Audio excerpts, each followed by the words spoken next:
तो इस मानव शरीर को छोड़ के जाने वाला नहीं।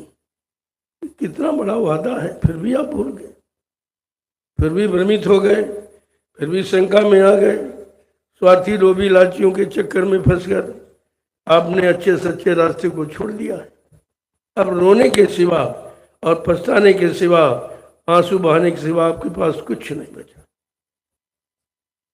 तो आज ये भारतीयता दिवस का प्रथम दिन है। ये भी शब्द किसी ने उच्चारण नहीं किया आज तक। कोई इतिहास उठा लीजिए, ये भारतीयता शब्द कहीं आया नहीं। ऐसा मालूम पड़ता कि लोगों को भारत से लगाव ही नहीं है। अपने भारत देश, अपनी जन्मभूमि, मातृभूमि से कोई उनका मतलब ही नहीं है। तभी तो नहीं नाम लिया गया, किसी ने नाम नहीं। तो ये सब देखा गया कि भाई जिस देश में हम रहते हैं, जिस देश में जीवन यापन कर रहे हैं, उस देश की हम चर्चा ही नहीं कर रहे हैं। हम ये भूल गए कि हमारा देश कौन है, हमारे देश की पहचान क्या है और हमारी पहचान क्या है, ये तो सब आप भूल चुके हो। मैं उन्हीं वचनों को याद कराता हूँ। मैंने 15 सितंबर 2023 को ये घोषणा की थी कि अगर आप भारतीय हैं तो अपनी पहचान बनाओ। किसी देश में आप चले जाओ तो उसकी वेशभूषा उसकी पहचान है, वेशभूषा से पहचानो। लेकिन आपकी तो कोई वेशभूषा नहीं, आप तो गुलाम के गुलामे हो। तब तुम अंग्रेजों के गुलाम थे, अब उनकी व्यवस्था के गुलाम। जो व्यवस्था उन्होंने बना दी या यहाँ स्थापित कर दी, उससे अभी तक तुम अलग नहीं हो पाए हो और न हो सकते हो, क्योंकि तुम्हारी सोच नहीं बदली। जब तक सोच नहीं बदलेगी तब तक व्यवस्था नहीं बदलेगी। मैंने कहा कि अगर आप सच्चे भारतवासी हो, अपने ऋषि मुनियों की परंपरा को अगर आप सुचारू रूप से कायम करना चाहते हो और अपनी पहचान बताना चाहते हो सारे विश्व को कि मैं भारतवासी हूँ, तो आप अपनी वेशभूषा बनाएं जो ऋषि मुनि महात्माओं ने दी है। कमीज, धोती, कुर्ता पैजामा, सदरी, टोपी और लंगोटी, ये आपकी पहचान है। ये पहचान है। ये पंतलू में तो अंग्रेजों की पोशाक। अब भी तुम अंग्रेजों के गुलाम हो, तब उनके गुलाम थे, अब उनकी वेशभूषा के गुलाम हो, उनकी भाषा के गुलाम हो, उनके गंदे खान पान के गुलाम हो, उनकी गंदी नीति के गुलाम हो। तो गुलामी से मुक्त कहाँ हुए हो?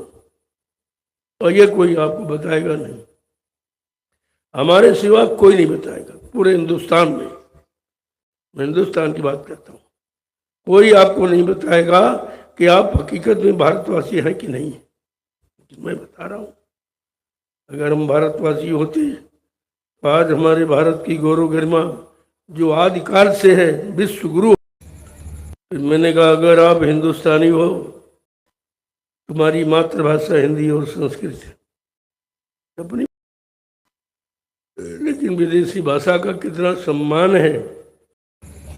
दास्ता की गुलामी की जंजीरों से जकड़े हो, निकल नहीं सकते हो।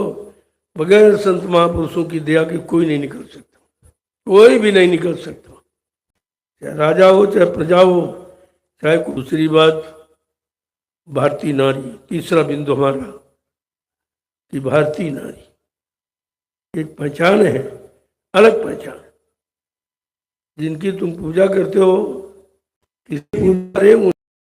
तब भी तुम्हारी समझ में आ जाए। अगर द्रौपदी सूट आती, साड़ी में भगवान ने मदद की थी, साड़ी तो लक्ष्मी कहलाएगी, गृह लक्ष्मी। आज तो सड़क लक्ष्मी है, सड़कों पर घूम रही है, बाजारों में घूम रही, कैबरे डांस करती है, राजनीति में चली गई, इधर चली गई, उधर चली गई। तो व्यवस्था एक तरह कहाँ से? हमने कहा सुधार की बात है और बिगाड़ की पहचान नहीं है कि हम बिगड़ कहाँ से रहे। जब तक कारण नहीं तब तक निवारण नहीं होगा। कारण का पता लगाइए। आखिरकार भारत देश की स्थिति जर्जरित क्यों होती जा रही? पहले तो जो होना चाहिए वो तो तुम्हारे है नहीं, जो नहीं होना चाहिए उसी को तुमने इकट्ठा किया है। अब तुम क्रांति भ्रांति अशांति में शांति की तलाश करना चाहिए था। सुधारने के लिए कितनी क्रांति हुई। भगवान राम ने धर्म की स्थापना के लिए रावण से लड़ाई लड़नी पड़ी। धर्म की स्थापना जो भी खत्म, आज बिल्कुल पूर्णतया समाप्त हो चुका। इसलिए नई व्यवस्था की आवश्यकता है, नई क्रांति। उस क्रांति का नाम है वैचारिक जानवरों